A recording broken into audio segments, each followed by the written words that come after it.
Hello Brian, আজকে আমরা দুর্গাপূজা দেখতে গিয়েছিলাম শিববাড়ি কালী মন্দিরে। আর এটা হচ্ছে আমাদের খুলনার ভিতরে একদম বিখ্যাত একটা জায়গা, সেটা হচ্ছে শিববাড়ি মোড়। এমন কেউ চেনে না যে এই জায়গাটা।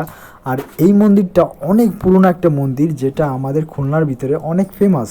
তো আজকে সেই মন্দিরে আজকে আমরা পুজো দেখতে আসলাম। আর এই দুর্গা পূজার সময় এখানে কিন্তু প্রচুর উৎসব হয়, প্রচুর আনন্দ হইহুল্লোড় হয়, যেটা কিন্তু একদম সবাই জানে। সবাই কিন্তু এখানে একবার হলেও আসে, কারণ পূজা মানে একটা উৎসব, পূজা মানে একটা আনন্দ। তো আজকেও আমরাও সেভাবে চলে আসছিলাম এই পূজা মন্দিরে। তো আমরা কিন্তু আমাদের আশপাশের যে মন্দিরগুলো ছিল সেখানেও গিয়েছিলাম, এবং লাস্ট আমরা এখানে এসেছিলাম। এবং এখানে দেখলাম যে ভালোই আনন্দ হচ্ছে, ভালোই মানে লোকের জমজমাট ছিল, প্রচুর লোক। আর রাস্তার উপর একদম পুরো একদম মেলার মতো বসেছে বিভিন্ন স্টল, ফুচকা, বিভিন্ন আইটেমের খাবার, বিভিন্ন রকমের বেলুন।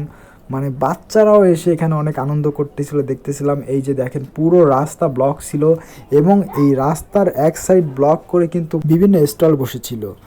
আর আমার কাছে সব থেকে ভালো লাগছিল এইখানে কিন্তু বিভিন্ন আইটেমের খাবার ছিল। আর এই যে দেখেন বক্সিং, এই জিনিসটা কিন্তু আমার কাছে খুব ভালো লাগছিল, যে বক্সিং একটা গেমস যেটার মাধ্যমে হাতের পাওয়ার কত সেটা কিন্তু দেখা যায় এখানে। তো এই দেখেন একজন কিন্তু বক্সিং করছিল। আর এটা কিন্তু 20 টাকা মাত্র, প্রত্যেকবার 20 টাকা করে দিতে হবে, এবং নিজের হাতের পাওয়ার কত সেটা কিন্তু দেখা যাবে। আর আমরা যখন শেষমেশ চলে যাচ্ছিলাম বাড়িতে, তো যাওয়ার সময় কিন্তু এখানে একটা ভালোই ফুচকা বিক্রি করতেছিল, অনেকে দেখতেছিলাম বিভিন্ন আইটেমের ফুচকা ছিল এখানে। তো আমরাও যাওয়ার সময় একটা ফুচকা খেয়েছিলাম। আর এই দেখুন গেটটা কত সুন্দর।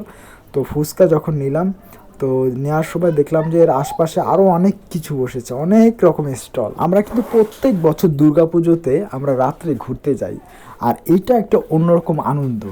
তো এই দেখেন আমরা শেষমেশ যখন বাড়িতে চলে আসছিলাম, বাড়ির পাশে আর একটা মন্দির ছিল, সেখানে গিয়েছিলাম। এটা হচ্ছে আমাদের দাসপাড়া বয়রা। তো এখানে গেটটা কিন্তু খুব সুন্দর ছিল, সিম্পলের ভিতরে। আর এই যে এই জিনিসটা খুব ভালো লাগতেছিল আমার কাছে, এই যে এই ডেকোরেশনটা কিন্তু খুব ভালো লাগতেছিল। আর শেষমেশ এখানে দেখার পরে আমরা শেষমেশ এই যে ভিতরের দিকে যাচ্ছিলাম। ভিতরের দিকে দেখেন কত সুন্দরভাবে তাদের প্রতিমাকে সুন্দরভাবে সাজানো হয়েছে। অ্যাকচুয়ালি প্রত্যেকটা ধর্মকেই সম্মান করা উচিত। আমি খ্রিস্টান, তবে আমি প্রত্যেকটা ধর্মকে সম্মান করি। আর যখন আমরা বাড়িতে চলে যাচ্ছিলাম, তখন আমরা এই যে ফুচকা খাচ্ছিলাম, এই জায়গার থেকে ফুচকা খাচ্ছিলাম। কিন্তু ফুচকাটা কিন্তু বেশ দারুণ মজা ছিল, কারণ ফুচকাতে কিন্তু বোম্বাই জাল ছিল। হ্যাঁ, বোম্বাই জাল দিয়ে ফুচকা খেয়ে কিন্তু আমাদের সবার অবস্থা খারাপ হয়ে গেছিলো। কিন্তু যাই হোক, ফুচকাতে ঝাল না হলে কিন্তু একটু ভালো লাগে না।